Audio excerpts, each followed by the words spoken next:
Hello and welcome to another combat mission, Fortress Italy AAR. Today we'll be checking out the Avanti scenario where we play as the Italian army going up against the Americans. Our objectives for today are to capture 2 barns, a farm, and 2 bridges. Now, the Italian army during World War II was almost the exact opposite of the Roman army. They had the least technologically advanced equipment as well as the least cohesion out of all the major parties involved.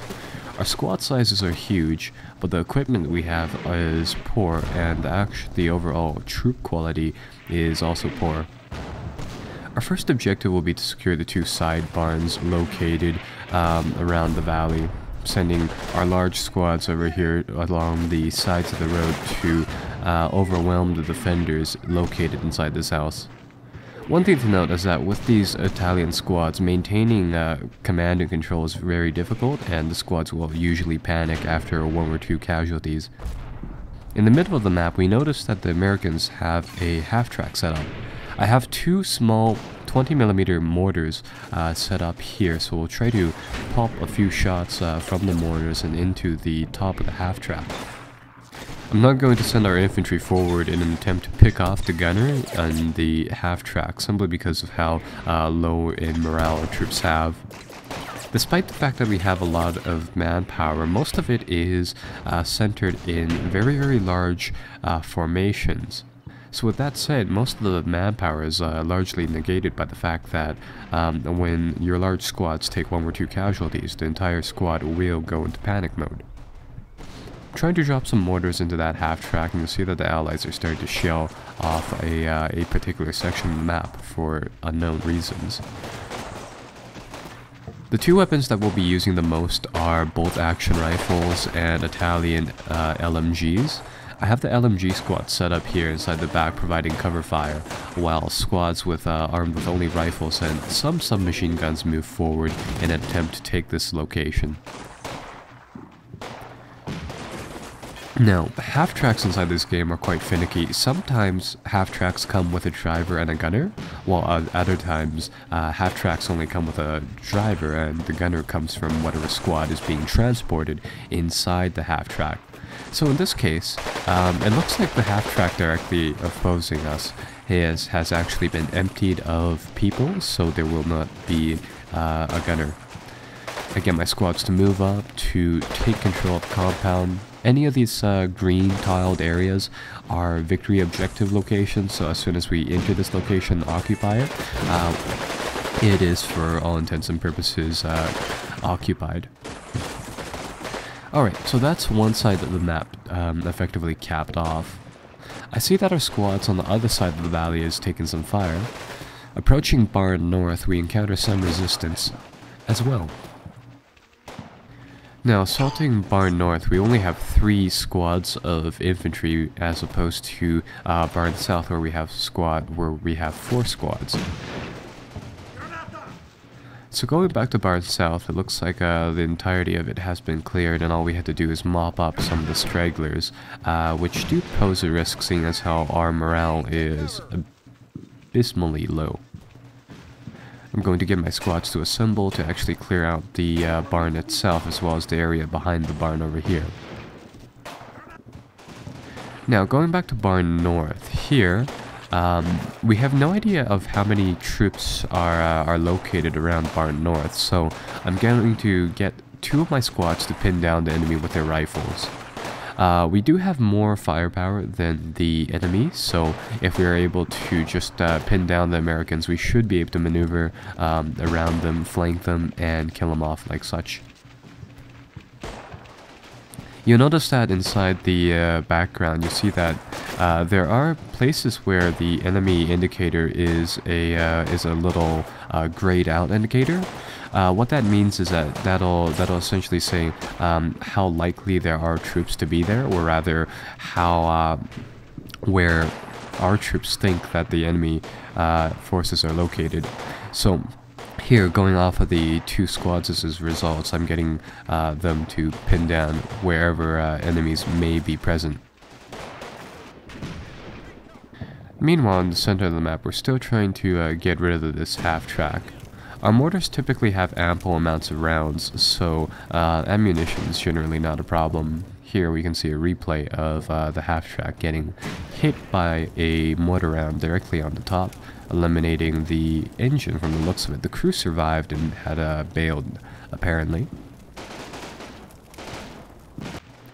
With the half-track gone, we can begin to move forward our infantrymen from the road in the middle of the valley here.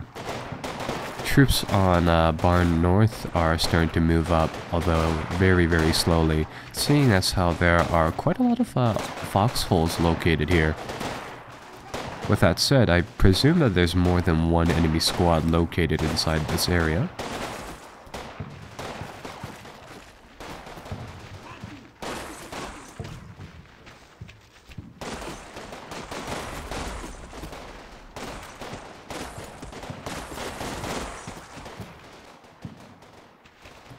Here, our Italian infantrymen are starting to approach up to the first bridge to capture it. So, in order to take this bridge, we need to secure both sides, and by doing that, we will have to clear the surrounding tiles out of enemy forces. In the meantime, our Italian infantrymen are starting to push up into the rear of Barn North. These troops will start to clear out this area. The reason that we need to secure Barn North currently is that we have been promised reinforcements in the form of tanks and infantrymen. These infantrymen and tanks will come from the direction, rather from the road located near Barn North, so it is essential to secure that junction. Over here you'll see that Barn North had a surprisingly small number of enemy combatants located inside there. I wasn't actually able to find any bodies, despite us clearly seeing one American infantryman pop up.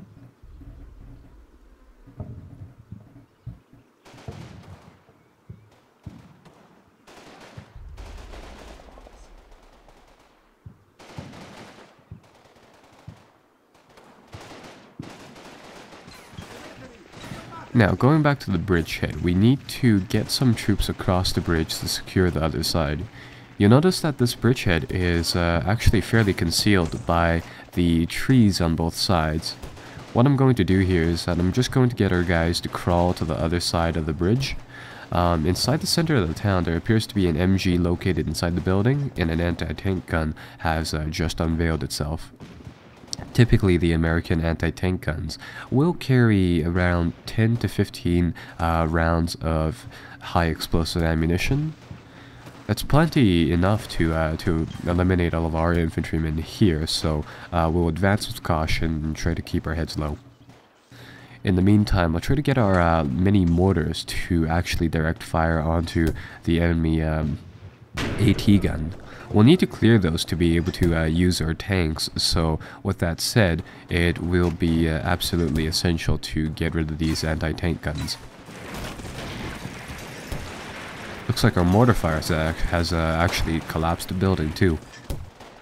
The thing about the Italian army is that all of their equipment are mainly World War I equipment. Back in the day, before World War II, radios were not common unless you were doing some sort of operational level task. So with that said, only about 1 or 2 people inside our whole force here have radios. Usually you'll be able to call in direct, or rather indirect fire using your mortars and your artillery pieces, but inside this case, seeing as how we just don't have those radios and we don't have that force coordination, we're forced to use these mortars in direct fire. That being said, these mortars can only fire if they have line of sight on an object. Here we see that the Americans actually have a small detachment guarding this side of the bridgehead. Our guys will try to nab a few grenades and throw them over there, but with taking one loss in the process, that may hinder our progress, just simply due to the low morale of these Italian troops.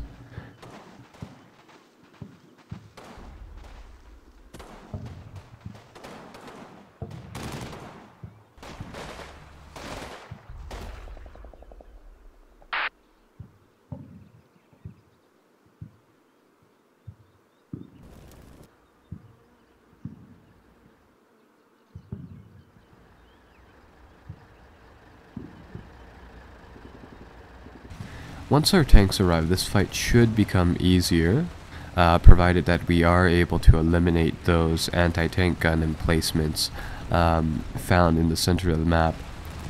At this stage of the war, the Americans only had one bazooka to every platoon, meaning that only 1 in 3 squads had bazookas. With that said, it's fairly rare to see tanks being taken out by infantrymen during the Battle of Sicily, simply because of the fact that a lot of the squads just didn't have bazookas. So they had to rely on either anti-tank guns, tanks, or close assaults to get rid of these tanks.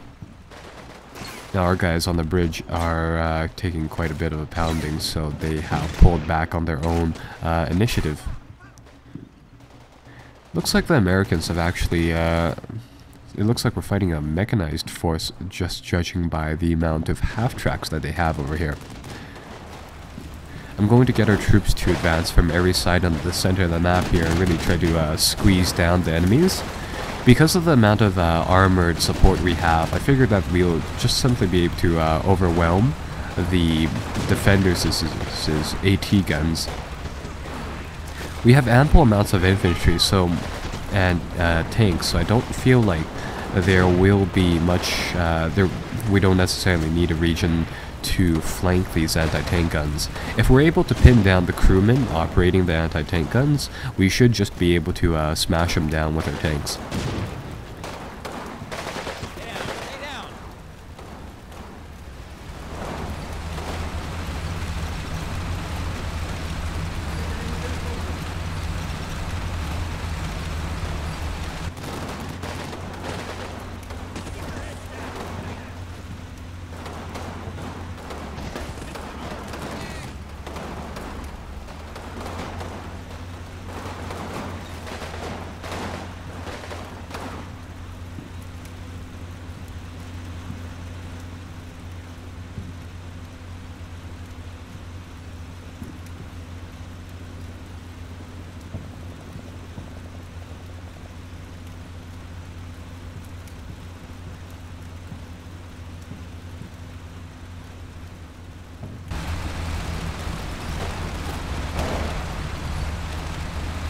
At first, our tank offensive seems to go fairly well. The anti-tank guns were caught off guard, facing in opposite directions. Our little light tanks were able to pin down the enemy quite effectively with their canister rounds and their machine guns. Oddly enough, these Italian tanks really dislike shooting high explosive for whatever reason, but our tanks were able to pin down the enemy nonetheless. One thing that we do have to note with these Renault light tanks is that their armor on the top is abysmally weak. You can actually penetrate the turret from the back using a 50 caliber machine gun in close proximity. So with that said, we're mainly going to use these tanks as immobile pillboxes from afar, where the cannon and the machine gun can really do the work. You see here that the anti-tank guns are effectively fully pinned down at the moment.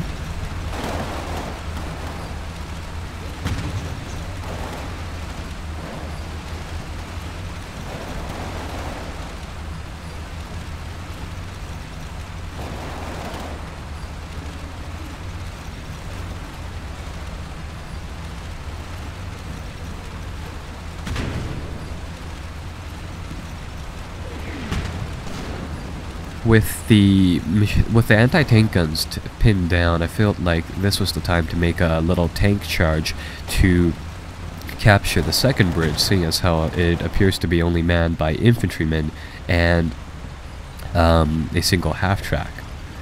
I'm going to get my tanks to advance forward, keeping their frontal armor facing the enemy. Currently, I really need to eliminate all of the enemies' anti-tank capabilities, and from our current range, for whatever reason, we just simply cannot spot the enemy and eliminate the anti-tank guns effectively.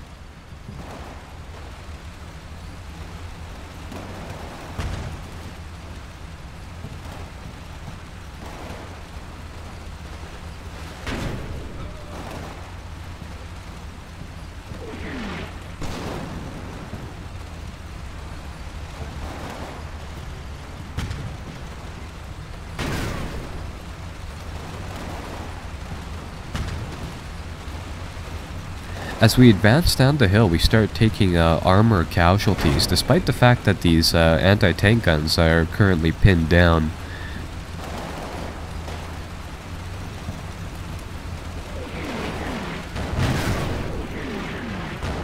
Can't seem to locate where these anti-tank guns, or rather where these AT fire are coming from, but then I noticed that the enemy has actually been reinforcing themselves with a pair of gun half-tracks.